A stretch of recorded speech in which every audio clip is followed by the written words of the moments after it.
Hey everybody, welcome to this week's installment of the Life Coaching Training Hangout here at coachinghangout.com. I am Sean Adams.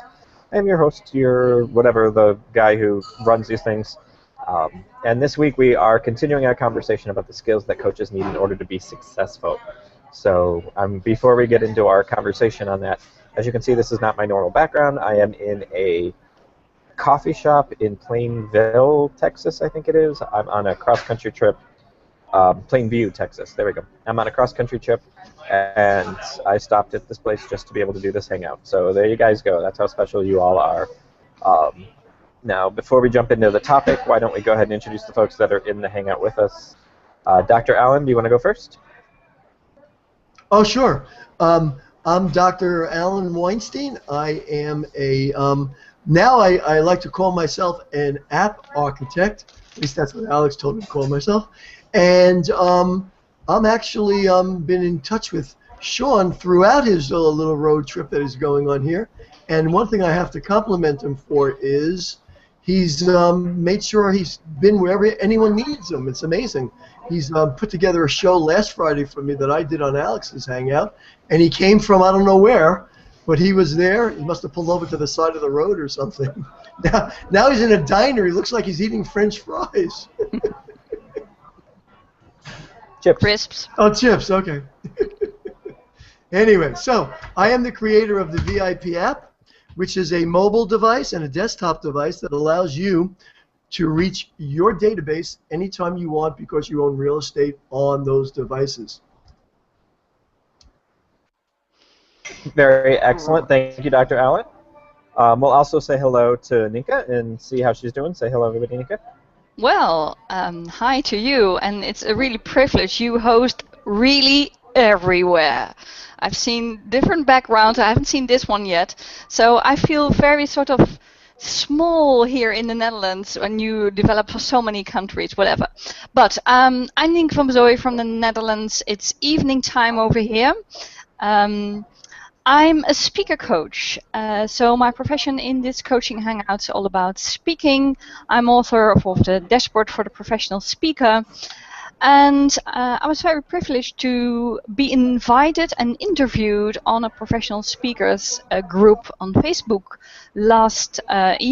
yesterday, and I advised them to go to use Hangouts and refer to these kind of hangouts because this was a conference call and not really helpful for the coaching purpose. So I'm very happy to be here, and I look forward to talk about the coaching skills as a sort of follow-up as we did a fortnight ago.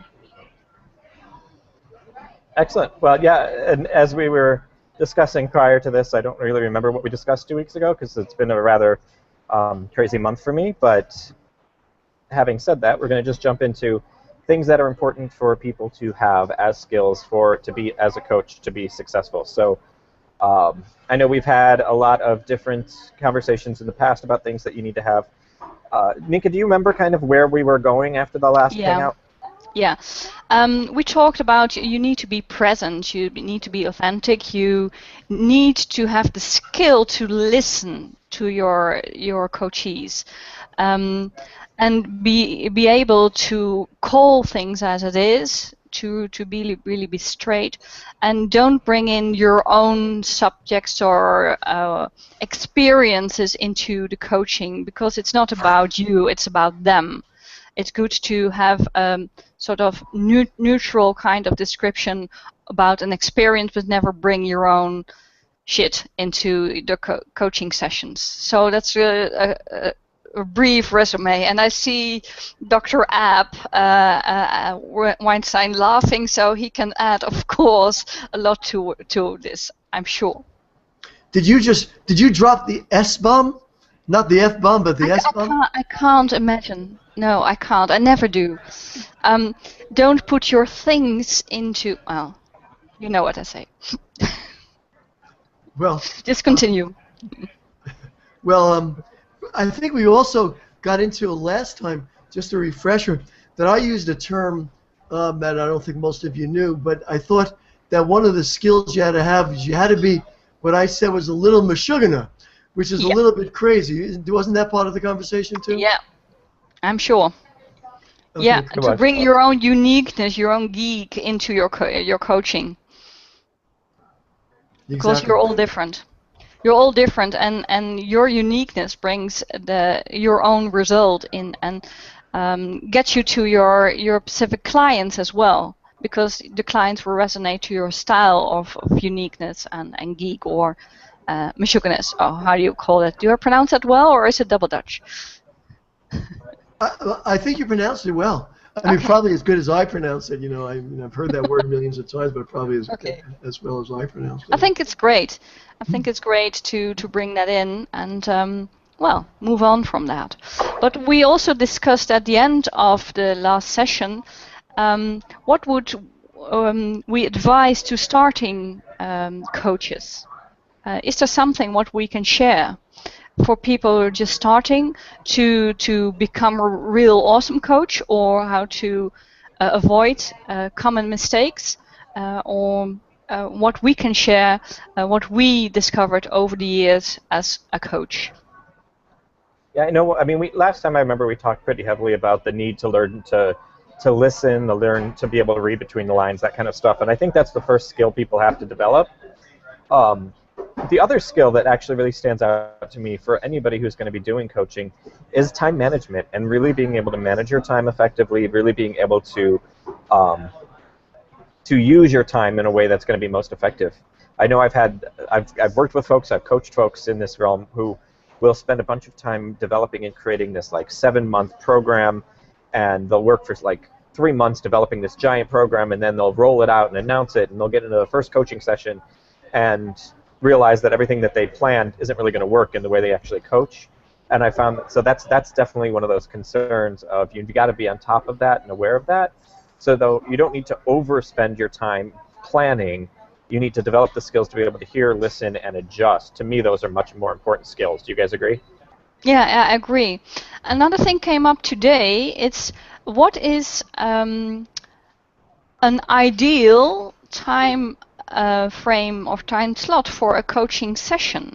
Because I was doing a 90-minute coaching session, and the coachee was asking, could we split it up, because she wanted to have more sessions, and it isn't my own program, so I would just sort of see what I can do. So she wanted to have twice a month, 45 minutes. So what's most effective time frame? Do you have any opinion about that, guys?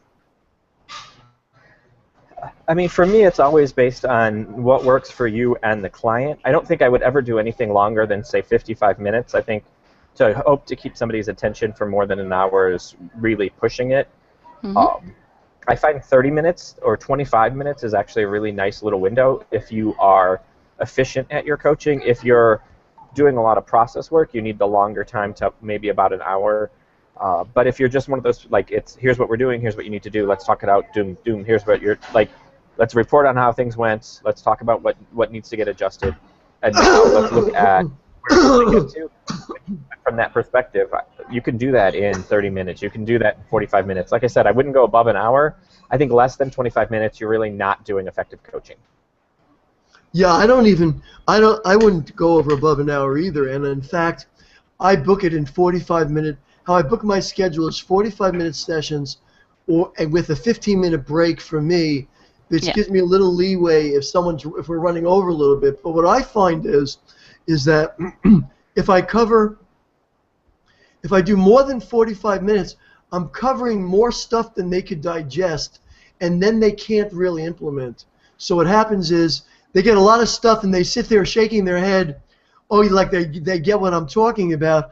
But then I find out when the next session is, I always start my next session with, so tell me any questions you have about what we discussed the week before, excuse me, and they, did you implement, did you do this, did you do that? And if the sessions go longer than 45 minutes, they got a lot of information, but they totally lost out on the session. So some people I'll even do 30 minutes, and my calendar is broken down for 30-minute sessions or 45. And the reason I do the 45, because I think it gives me an extra 5 minutes just in case I have to run over 10 minutes. Yeah, and the other thing we discussed last time was you need to have some time in between to get from one client to the other, because otherwise you might be occupied with your previous session, and that's not fair for the one who's coming up. So have at least 15 or perhaps a bit more minutes in between. And I was really sort of surprised about the 90-minute coaching, because I discovered doing this kind of system of coaching, it was quite a lot, and for people who are really prepared, it worked fine. But for people who are really on the search, what was going on, it was way too long. Exactly what you both described. So I would suggest to this person I just started with this system, just to do this 45 minutes on a more frequent base than 90 minutes a month. So that's the difference. Yeah, I agree. I think the information overload is the real big danger in coaching. I mean, ultimately in coaching, you're getting to them to the next step that's going to get them to be able to be successful. That's the point. And if you're doing this in a way that their next step is overwhelming, they're not going to take action. If they have a simple, achievable next step, they'll take the action. But if they have too many next steps, or it seems too complicated, or it seems too overwhelming, and it's just information overload, they're not going to take action. They're going to get that analysis of paralysis, or the paralysis of analysis happening, and it's going to actually prevent them from moving forward. Yeah, it overwhelms them. I noticed it was overwhelming for this person. I did the same kind of coaching in the 90 minutes, and for me it was perfectly fine, because I became really prepared. I knew exactly what I wanted to gain. I knew exactly what I wanted to do during these 90 minutes, and we did a review of videos or whatever, and it was just a nice time slot. But if you're not prepared, or you're not ready yet to get to that level, I think you should do less and cut it down to the 45 and in a more frequently based, otherwise they get lost. And what Dr. Allen suggests is just do the review of the last thing. Did you have any questions? Did anything come up? Just to make the connection to the previous session and the upcoming session. It's really important to get a straight line where you're going in your coaching process. Yeah, one of the things I wanted.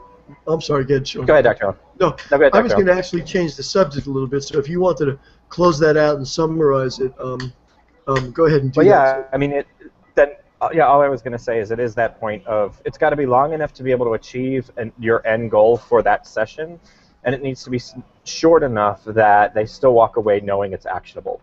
So that's really the two guidelines. It's got to make it so that they can feel like they can achieve it in the long run, and it has to be not so much that it's like they can't be overwhelmed, but they have to still have enough to be able to move forward until the next coaching call. Exactly. So to me, those are the two pieces. Yeah. So go ahead, Dr. Allen. Yeah, what I was going to talk about is one of the things I run into a number of times when I'm working with clients, and I think this goes into the skill of, and this is a skill, and I'm always a big proponent of silence. Knowing when to be quiet is an important coaching skill I think you need to have. Not only, sometimes when someone says something to you, it's a great strategy to just listen to what the person you're coaching is, because I think it gives you a lot more. You know, some people, they talk over people, or they are not listening to what their client is saying because they have a thing in their mind of the point they want to make, and they don't hear what the person on the other end is. But there's also this huge challenge that I find where somebody will bring something to the table that maybe they heard from somebody else, or maybe they got from another coach, or maybe they saw somewhere on the internet, or maybe, you know, wherever, or someone's blog, whatever it is, and and it might be even from somebody I know. In other words, someone I know who's in the same, you know, niche. Basically, they're marketers, and they have a blog, and then the person brings up and says, well, you know, last week we were talking about so-and-so, about such and such, and then I read on so-and-so's blog, they said something that was really different than what you said. And sometimes I know what they're talking about, and I say to myself, God, that's the thing they wrote was so bogus. I can't believe they telling people this. And I don't want to, I don't want to disrupt my relationship with my client, but at the same time, you don't want to disrupt your relationship who might be with someone else that you have a business relationship with. And it's a very fine line to have that skill to be able to say something to direct your client to think about what they read without creating any havoc on either side of the fence. So what do you say? Do you just say what do you think about it, or what is your opinion, or can you explain a bit what you think you think that was the most important thing? Do you ask questions then? Well, I think even before we try to troubleshoot what to do when that happens, I want to emphasize what Dr. Allen is saying, because I think it's really important. It's the finesse of being able to disagree effectively with somebody else who is seen as a mentor. You don't want to go in and say, Ryan Dice is wrong, because that's not going to be very effective, because so many people may respect that person. But you need to be able to have a way of saying that you might disagree. Like I had somebody who sent me an email saying, you know what, we need to change our graphics because they don't fit the right size for Facebook, because the person I talked to last night said this is the image size for Facebook. And so I went to Facebook and I logged in and I found out, I searched and found the current proper size for a post. And I said, no, this is what Facebook wants. The information you got was from the previous update of Facebook, but Facebook has since changed the news feed since that information. So you're not saying that person was wrong. You're just saying that person's information might have been slightly out of date. So it's not a matter of this person's wrong. It's a matter of, based on my research, this is the information I know is effective. And then you can go into what you're talking about, Nika, where you ask that question of, so based on what I have shared and what that person shared, what do you think is the best approach to take? So you're just giving two options and letting them choose. Or what resonates to you. Yeah. Because we're not always going to be right. We're not always the answer. If our clients get a great bit of information from somebody other than us, and they can run with it, it's going to help them improve whatever it is they're working on, I do it. I encourage them to do it. I want them to find new stuff. I will often let them know, or I'll often ask the question, how much time did you spend researching this information? Because I'll find that a lot of times, instead of doing work on their business, they're doing work trying to find the next best thing. And chasing that shiny penny, chasing that next best thing is never going to be successful for them. So I don't let them get away with spending their work time doing a bunch of shiny penny chasing. So that's another aspect of it that I'm a big fan of calling them out on. Yeah, yeah. I recently got in contact with one of the people who post frequently in Forbes magazine about speaking. And of course, for me, that's interesting what people worldwide and in Forbes magazine will just mention about. And this guy was just saying, well, why speaking on, for example, a TEDx platform isn't always right and might be affecting the speaker field in a non-appropriate way. So just to think about that, my coachees who want to be on a TED platform notice that as well, said, oh, what do I do wrong? Well, and then you come to the same kind of subject. It isn't wrong, but what do you want to come across? How do you want to appear? And what effect do you want to cause with your talk? And so I try to get them into the state what's really fitting for them, and not to be disrupted, like you said, to searching for all new or all kind of improvements, or in whatever field. In my field, of course, it's the public speaking field. Can be in marketing as well, or in whatever you coach on. But do you focus? Are you able to focus on the core thing, and even get your client in a great value for themselves? Exactly. At TEDx, not every speaker needs to get on a TEDx, on a TED stage.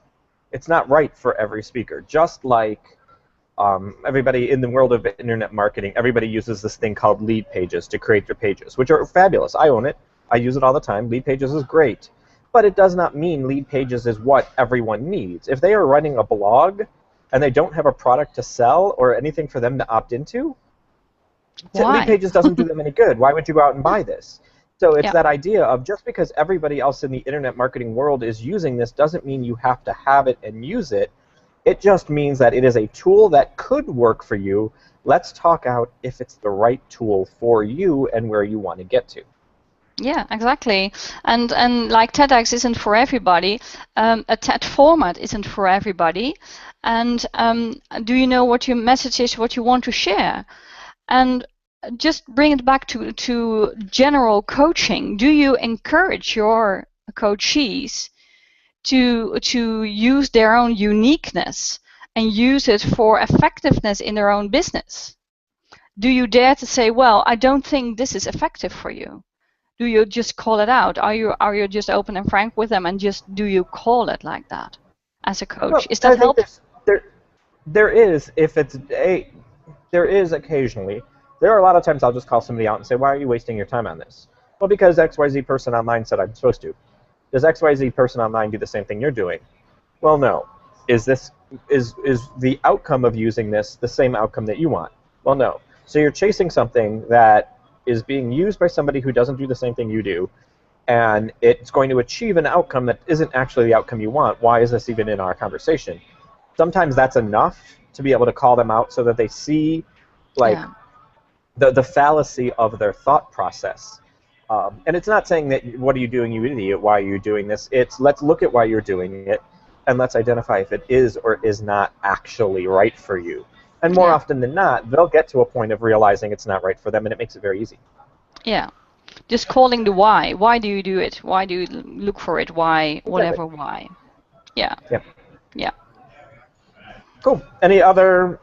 We're going to be cutting today's hangout short because Sean needs to get back on the road because he's got about 6 more hours of driving to do, and it's Poor already 2:30 here before he stops again. So he would like to get in before the sun sets tonight. I doesn't know if it's going to be possible, but he does want to hit out on the road. And I don't know why I'm referring to myself in the third person, but it's kind of entertaining. So I want to just throw it out there for any other last thoughts, comments, questions. We're doing it early, but I appreciate you guys coming in, even if it was a shortened hangout. So Dr. Allen or Ninka, any other last thoughts or things you want to talk about? I just wanted to go back, finish up what my thoughts were on when someone brings something that maybe someone else said that I don't agree with, whatever it is. I usually, a lot of the times, I will say to them, listen, like you guys are saying, each circumstance is unique, and what might work in a particular circumstance may not work in another circumstance. However, if in doubt, try it, and let's find out what happens. So there's no harm, no foul. If you think that's going to work better, this is coaching. Coaching's very similar to marketing. That means there's no etched in stone, this is the way it has to be. We have to figure out what works for you, what's most effective for you, and since you're unique, your business is unique, how you handle things are unique, the personality you bring to those things are unique. This is the beauty of coaching. It's the beauty of marketing. We test. We see if it works. If it doesn't, we make the alterations we need to, and then we move forward. Yeah, you don't know if something's going to work for your business until you try it. I mean, admittedly, there are some things you can just tell really is not the right thing, but you're right. If it's even something that they're remotely possible that it could be something relevant to them, you try it out. I mean, everything becomes successful because you tried it once, and either it works or it doesn't work. And usually you try it more than once, and it either works or doesn't work. But that's the idea. So I agree with you, Dr. Allen. Thanks for that. Ninka, any last thoughts, comments, questions for today? Well, I think it comes back to the flexibility for you as a coach to tap into your coachee and see what's really necessary and how you can serve them. I was wondering for perhaps the next topic or coming up soon for an idea. Yesterday I got a message from a dear coach friend of mine. He said, well, last week I just took on another kind of client. She mainly coaches women, and now she took on a man.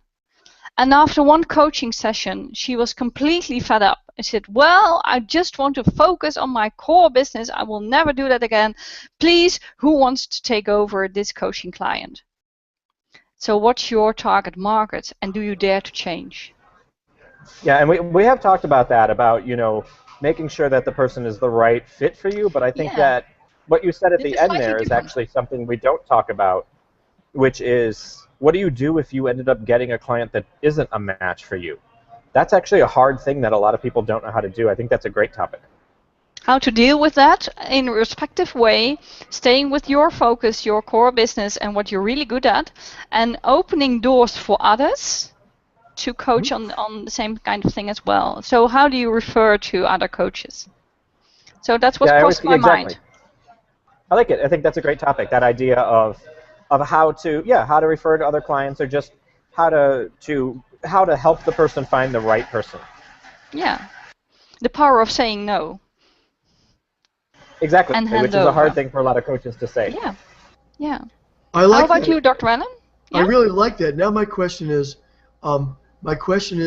do you develop any relationships as part of that conversation? We should also talk about, if you refer someone, a client, do you arrange to get a sort of a finder's fee? In other words, you send someone a client, do they reimburse you for that, or is that a conflict of interest? To Yeah. me, I think that's a great question, because I think there's two ways to approach that. So I think that's definitely, so referring clients to other coaches is a really good topic. I think that'll be next week's topic. I Yeah. appreciate that. I'm going to Yeah. actually email myself that topic right now so I don't forget. I like it. I will email you if you want. There you go. I've got my email open, so I'll go ahead and send it. But coaching hangout topic. Well, thank you guys for jumping in. I know this is not the most ideal situation for a hangout. We're ending early. I'm not in the perfect environment, but sometimes that's how it works. So I will be back in my office for next week. So next week we'll be talking about how to refer clients to other coaches. That'll be our topic. Perfect. Cool. And drive safely for the rest of the day. Exactly. will. Drive safely. Have a great time. And thank you for making the time for this hangout as well again, as always. Highly appreciate Of course. it. I'm happy to do it. I'm enjoying it. So you guys have a fabulous rest of your day. I'm going to have a good, relaxing drive. I'm going to go check out Cadillac Ranch before I go up to the Taos Pueblo. So that's my plan for the day. What kind of car? What are you driving? What kind of vehicle? I'm driving a Prius, which is getting something like 47 miles to the gallon. I have a Prius. I have a Prius. Yeah, they're so lovely. That's another topic. That's great. Okay. Just wanted to know. That was great. Fantastic. Coaching Lovely. cars. Okay, next time. Have a See great you one, guys. guys. Have a great week. All right, Drive thank you, guys. safely. Bye-bye. Bye-bye. Cheers.